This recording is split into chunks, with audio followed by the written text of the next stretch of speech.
Matthieu 6,16. Lorsque vous jeûnez, ne prenez pas un air triste comme les hypocrites qui se rendent le visage tout défait pour montrer aux hommes qu'ils jeûnent. Je vous le dis en vérité, ils reçoivent leur récompense.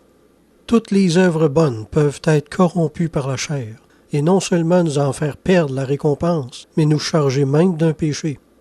Mais jeûner pour être plein, prier pour être entendu des hommes, et donner au monde pour être loué et couvert de merci, c'est changer de bonnes œuvres en péché. Selon qu'il est écrit, ils ont en vérité une apparence de sagesse en ce qu'ils indiquent le mépris du corps, mais ils sont sans aucun mérite et contribuent à la satisfaction de la chair. Romains 8 ajoute, or l'affection de la chair, c'est la mort. Beaucoup de professions, telles qu'on en trouve en milieu hospitalier par exemple, sont des grâces, des vocations divines par lesquelles une âme peut s'élever vers Dieu en acquérant beaucoup de mérites et de récompenses futures.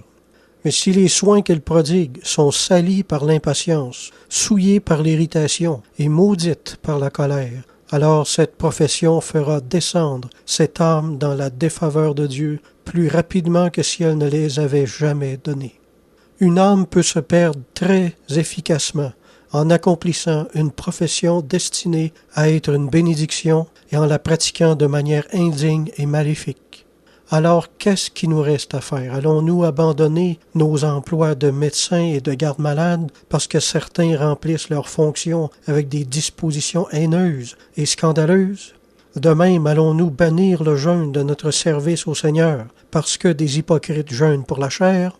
À Dieu ne plaise, nous jeûnerons d'autant plus humblement pour le Seigneur. Nous prendrons doublement soin de bien jeûner pour racheter tous les jeûnes des hypocrites. Bossuet a écrit « Par l'aumône, on sacrifie ses biens. Par le jeûne, on immole son corps.